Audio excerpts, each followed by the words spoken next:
Senhores telespectadores, visitamos hoje a cidade de Moura. Moura, no Baixo Alentejo. Moura é a capital de um concelho muito grande, mais de 900 km², quase 1000 km². Uma população fraca, cerca de 16 mil habitantes, o que quer dizer 16 habitantes em cada quilómetro. E vim começar o programa num ponto que, de certo modo, foi o coração da vila, foi a semente que a fez nascer. Estou num castelo, o que vem agora do castelo é claro, é da Idade Média. Esta torre grande, por exemplo, isto é do Dom Dinis, do nosso rei Dom Dinis, da Universidade de Pinhal de Leiria. Bom, mas quando o Dom Dinis fez a torre, já aqui havia uma grande fortaleza feita pelos reis antecessores deles. E quando os reis fizeram essa fortaleza, todo este conjunto era uma fortaleza islâmica dos pontos fortes dos mouros contra os cristãos. E quando os mouros fizeram aqui todo este conjunto fortificado, já isto era romano. Nas escavações encontram-se muitas coisas romanas. Os romanos perceberam a importância disto. E quando os romanos aqui se instalaram, já isto era um fortificado da época do bronze. E isto tudo tem uma explicação que é muito curiosa. É que aqui, mesmo no alto do morro do castelo, jorra uma nascente de água, e de água de uma magnífica qualidade. Um morro com um abastecimento próprio de água, onde, portanto, a água nunca acabava. Aqui, numa planície extremamente fértil, terras boas para dar pão, terras excelentes para o azeite, terras de vinho. É claro que isto era uma povoação extremamente importante. Escolhi o castelo, além disso, porque, sendo o castelo o ponto mais antigo, eu estou agora a ver, além, o ponto mais moderno. É a muralha da barragem do Alqueva. O Alqueva, vê-se aqui, é a vista desarmada, e é o futuro da cidade de Moura, está naquele empreendimento.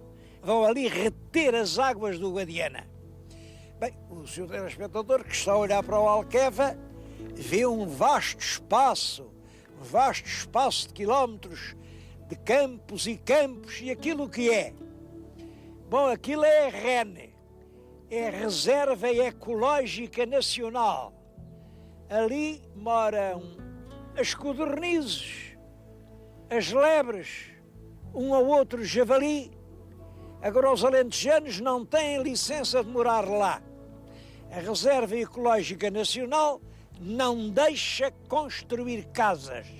A terra está rodeada de um colete de forças. Por isso, mesmo que queira crescer, não pode. Claro, vem dizer, há umas exceções, se a pessoa já lá tinha um monte, pode fazer. Bom, mas isso ainda é pior. Quer dizer, quem já tinha, pode ter. Quem não tem, não pode.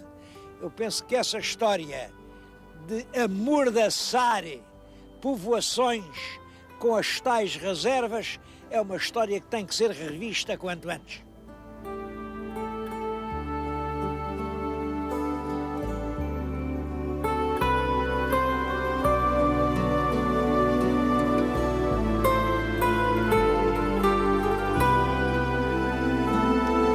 Eu costumo sempre explicar a origem do nome das terras. Bom, esta palavra Moura surpreende porque Mouras são muitas vilas no sul de Portugal. O Islão dominou aqui durante muitos séculos e há imensas povoações que, na sua origem, eram mouras. Porquê é que esta é que se chama Moura? Bom, isso fez nascer uma lenda.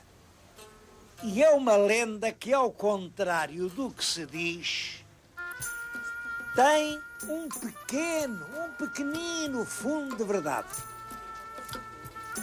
É a lenda de Salúquia, a lenda da Moura Salúquia. Estão a ver atrás de mim uma torre Esta é a Torre de Salúquia. Toda a gente aqui em Moura conhece aquela torre. A Torre de Salúquia. É aquela torre que dá o nome à cidade. Que pena ser tão importante e estar num estado tão desgraçado. Bom, a lenda é esta.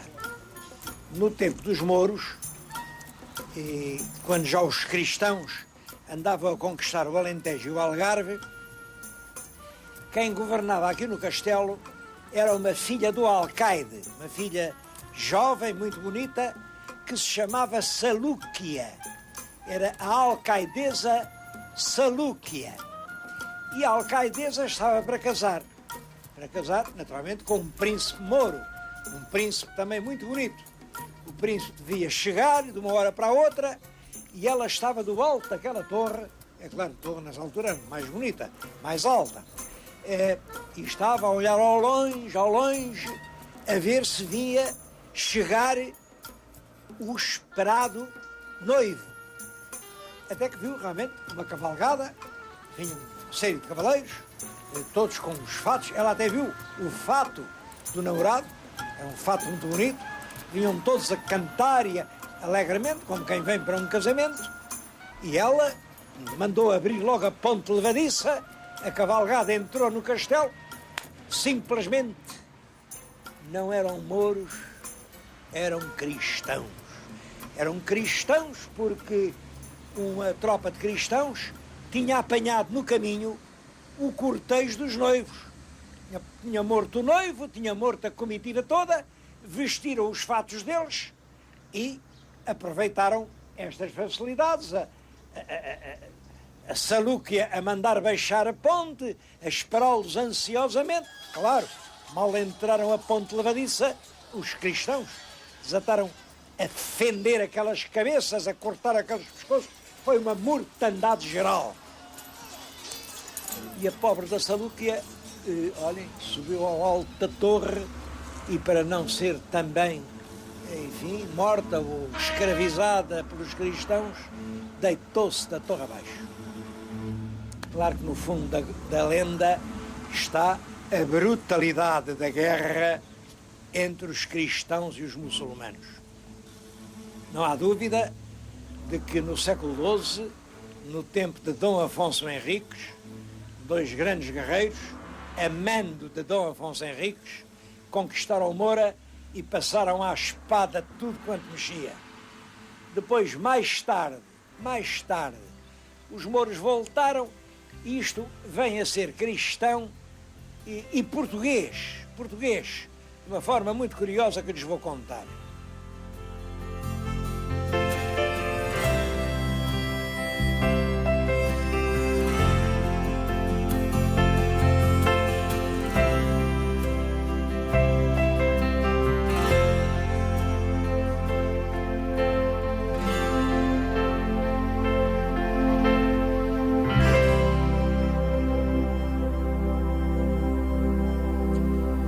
Mas sobre a história de Moura, eu acho que a figura mais importante não é essa tal Salúquia. É uma rainha de Portugal, a rainha Dona Brites. Brites é a forma medieval da palavra Beatriz. A rainha Dona Beatriz, esposa do rei Dom Afonso III. Ela era castelhana, era filha de um grande rei, Afonso X, famoso Afonso o Sábio. Afonso o Sábio porque realmente ele era sábio. Era sábio, é o autor das 7 partidas, é o autor das cantigas de Santa Maria. Bom, é um dos maiores vultos da história europeia do século XIII. Aliás, ele quis ser imperador da Alemanha, porque ele, pelo lado da mãe, era Hohenstaufen, uma família real da Alemanha. Tinha uma filha bastarda, essa Dona Beatriz, que casou com o nosso rei Dom Afonso III. Essa rainha Dona Beatriz, quando o pai, o rei Afonso X, caiu em desgraça, foi viver para Sevilha e nessa altura toda a gente o abandonou, menos essa filha. Saiu de Portugal e foi fazer companhia ao pai, Afonso X, nos últimos anos de vida. O imperador, agradecido, deixou-lhe depois em testamento estas terras que ficam para o ocidente do rio Guadiana. O rio Guadiana é a fronteira, mas estão a ver no mapa, todo este bocado fica para cá do Guadiana. Tudo isto é o dote deixado pelo Afonso Sábio à sua filha Dona Beatriz.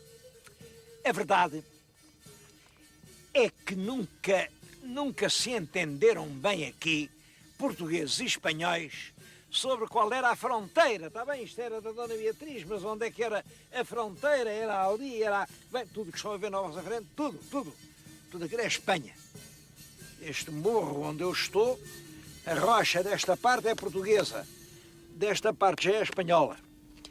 E os povos nunca se entenderam sobre a questão de saber onde passava a fronteira. De maneira que havia constantemente choques, lutas, combates, mas isso chegou a assumir uma violência sangrenta. E a toda esta terra, que são cerca de 20, chamavam a Terra da Contenda. Ainda hoje é o nome que se dá a isto. Estou-lhes a falar no Alto da Contenda. Contenda, porque era a terra da bulha, a terra do combate permanente. Vou-lhes contar uma história, e acho que aqui em Moura é a primeira vez que ela vai ser ouvida. É uma das histórias bonitas da história de Portugal. Depois de um desses combates entre portugueses e espanhóis, em que morreu muita gente do lado de cá e do lado de lá, muitos portugueses mortos, muitos espanhóis mortos. Bom, reinava o nosso rei Dom Manuel e em Espanha o imperador Carlos V. O Dom Manuel soube disso e mandou à pressa um embaixador, era o Dom Pedro Mascarenhas, um homem importante, depois foi vice-rei da Índia, um homem muito notável, mandou aqui à pressa, com uma arca com 8.000 cruzados, também era um dinheirão para a altura, para pagar, cabeça por cabeça, todos os mortos espanhóis. Chamava as viúvas, se elas não havia viúvas, chamava os órfãos. Então o teu pai morreu, toma lá tanto. E toda a gente ficou contente. Isto constou na corte ao imperador Carlos V. Mandou à pressa, a mata-cavalos, outro embaixador, também um conde, com um baú cheio de dinheiro, cavalgou, chegou aqui a Moura, e ainda cá estava o nosso Dom Pedro Mascarenhas. E ele disse-lhe, Dom Pedro, muito bem, estamos muito contentes, mas agora diga-me lá quem são os mortos portugueses, porque eu também quero indenizar as viúvas, traga aqui esta arca cheia de dinheiro. E o embaixador de Portugal deu-lhe esta resposta. Digo ao imperador que lhe agradeço muito essa boa vontade. Infelizmente isso não é possível, porque os portugueses não têm preço. Essa história eu fui encontrá-la num manuscrito inédito da Biblioteca Nacional dos Reservados e que está publicada neste livro, Ditos Portugueses Dignos de Memória. É um livro do século XVI, portanto, não foi escrito muitos anos depois dessa belíssima frase: os portugueses não têm preço.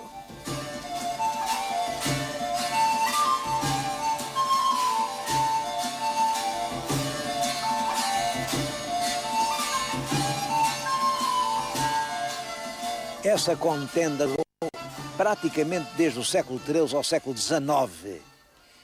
A única posição indiscutida era um convento de frades, o convento da Tumina. Está na nossa frente, como veem hoje, está completamente em ruínas, mas só isto é que era respeitado.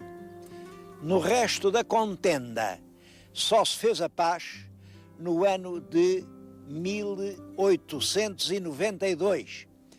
Houve muita gente, políticos na altura, que acharam muito mal aquela paz, porque dividiu-se aquilo ao meio, só que é claro, a metade espanhola era uma metade assim, e a metade portuguesa ficou uma metade assim, cerca de um terço. Mas o governo achou que era melhor um bom acordo que uma ruim demanda, e achou bem. De então para cá, as terras da contenda foram florestadas, hoje são uma reserva nacional de caça. Eu andei por aí e vi dezenas e dezenas de veados, de couros, à caça de todas as espécies. É uma reserva natural de caça que naturalmente tem os seus regulamentos. Não é possível vir aqui qualquer pessoa e desatar aos tiros. Mas é uma reserva natural que é um encanto visitar.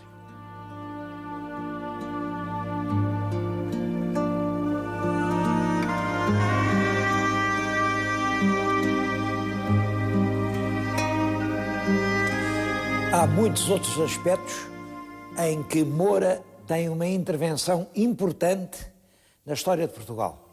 Aliás, quase todos esses aspectos estão aqui documentados no Museu de Moura. Este museu, que é exemplar, tem verdadeiros tesouros. Quero falar só de 2 ou 3 coisas. Primeiro, quero chamar a atenção para este pequeno ídolo. Isto é um deus ameaçador. É uma coisa de cerca de 500 anos antes de Cristo. Uma pequena figura que, pela atitude, parece ameaçar pelo mal que lhe fazem. Naquela sala está uma ânfora de barro, foi fabricada no Val do Sado. Nós já lá estivemos na própria fábrica onde faziam aquelas ânforas. E aquelas ânforas serviam para levar daqui para Roma o azeite. O azeite, já nessa altura, o azeite alentejano era famoso. Mas há um último objeto misterioso, um bocado sinistro, de que eu lhes queria falar, porque tenho uma história para lhes contar sobre isso. O objeto é este. Isto,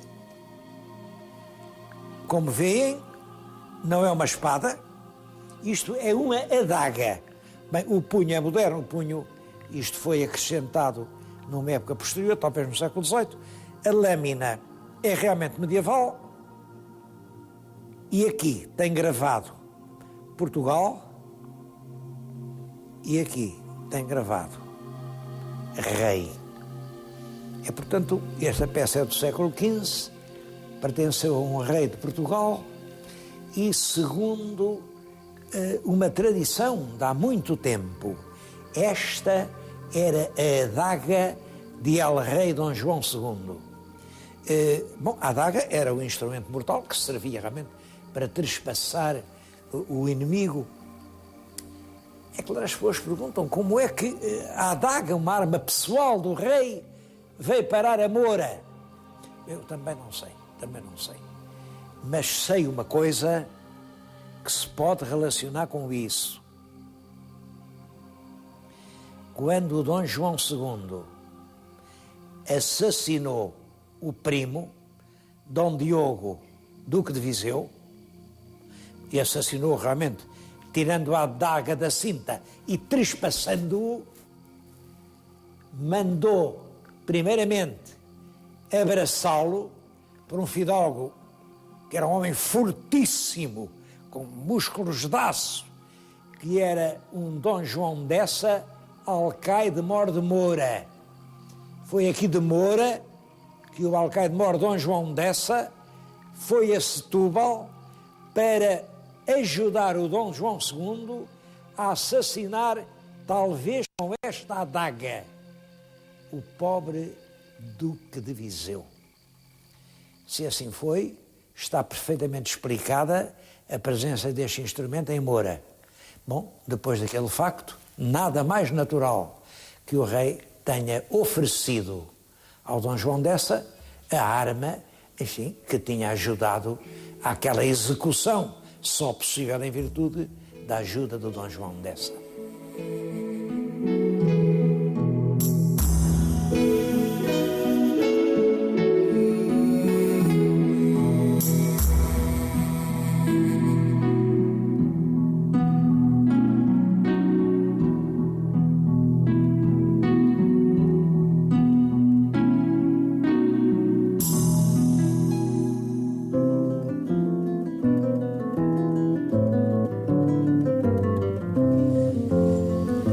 dos monumentos mais importantes é a Igreja Matriz. Foi mandada construir pelo rei Dom Manuel e o interior é um belo exemplo da mudança do gótico para o manuelino.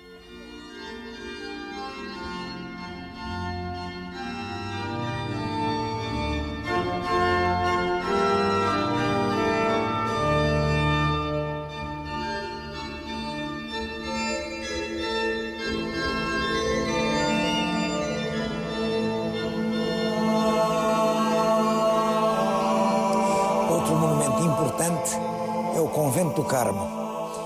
Bom, a importância histórica está nisto. É o primeiro convento do Carmo que foi instituído em Portugal, no século XIII. Os cavaleiros cruzados que vinham da Terra Santa, eram os cavaleiros da Ordem do Hospital, tinham aquela devoção da Senhora do Monte Carmelo. Já lhes falei nisso. É um monte lá ao fundo do Mediterrâneo. A Senhora do Carmo alastrou com uma ordem por toda a cristandade. Primeiro convento que se faz em Portugal é este, de Moura.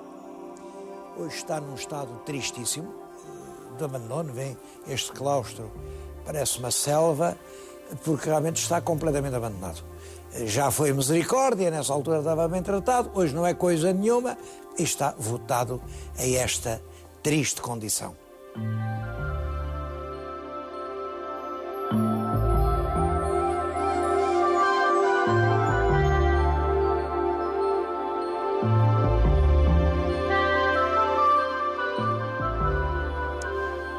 Monumento que também merece uma referência é este convento que está junto do castelo.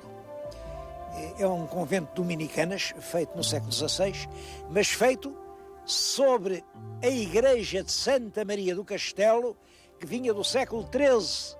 E nessa igreja de Santa Maria do Castelo já havia ruínas romanas, colunas que levaram daqui.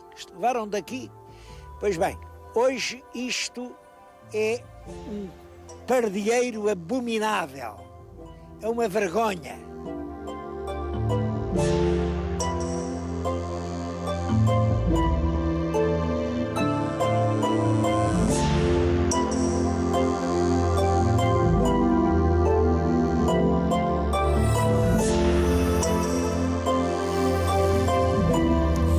A principal riqueza agrícola da região foi tradicionalmente, e hoje continua a ser, o azeite.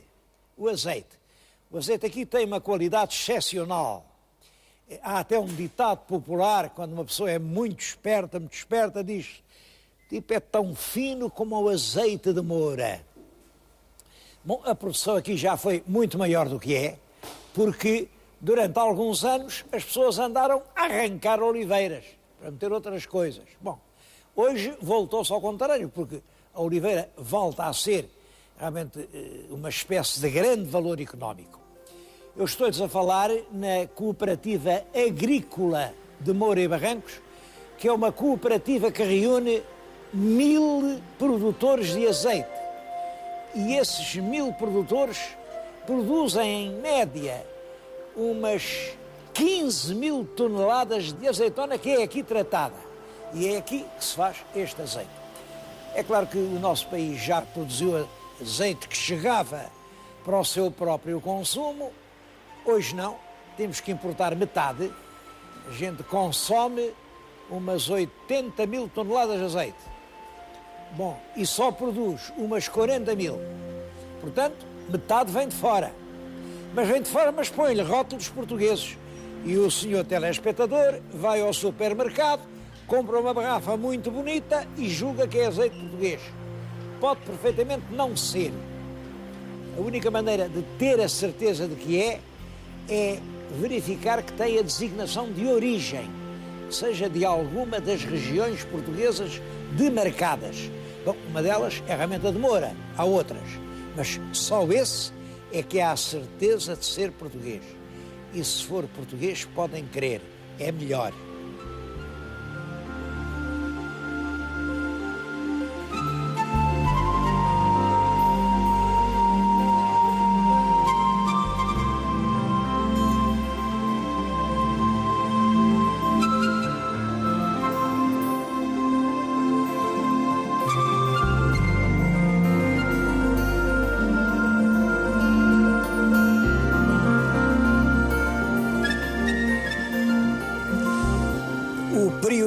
mais alto da história de Moura é entre os séculos XVI e XVIII. Depois, sentiram-se vários fatores de depressão. Fecharam os conventos, foram-se embora os frades e as freiras. Acabaram as guerras, foram-se embora os soldados. Fechou a estação, foram-se embora os comboios. Acabaram as lavouras, foram-se embora os camponeses. É claro, e tudo isso se refletiu no dinamismo da povoação. Mas isso permitiu a Moura conservar uma fisionomia tranquila. É uma das cidades mais características e mais envolventes de todo o Alentejo. Bom, e tem, por si, alguns fatores positivos muito importantes. O primeiro são as extraordinárias condições turísticas. O segundo é o plantio de novos olivais que se está a fazer a um bom ritmo. E o terceiro é este que está na nossa frente. É a barragem do Alqueva. A barragem do Alqueva fica a poucos quilómetros de Moura. Moura é a verdadeira capital da barragem e é claro que a barragem vai, em poucos anos, transformar completamente a região. Portanto, quem quiser conhecer esta Moura adormecida mas encantadora que eu agora visitei, não perca tempo.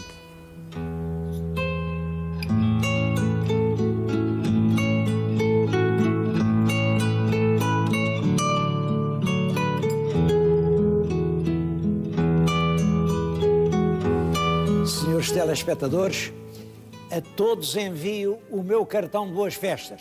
O cartão é esta rústica imagem que está atrás de mim. Representa Santana, Nossa Senhora e o menino. Santana oferece a fruta da terra e Maria oferece o fruto do seu ventre. É uma alusão, portanto, ao menino Jesus. Queria dizer-lhes que nos presépios que eu via na minha infância, lia-se sobre a cabana uma frase: glória a Deus nas alturas, paz na terra aos homens de boa vontade. Mas essa é uma frase do Antigo Testamento. O que este menino veio ensinar foi o contrário. É preciso desejar a paz, não é aos homens de boa vontade, é precisamente aos outros, aos que nos odeiam, aos que nos ofendem, aos que nos provocam. Só quando todos os homens no mundo pensarem assim, a paz poderá reinar no mundo.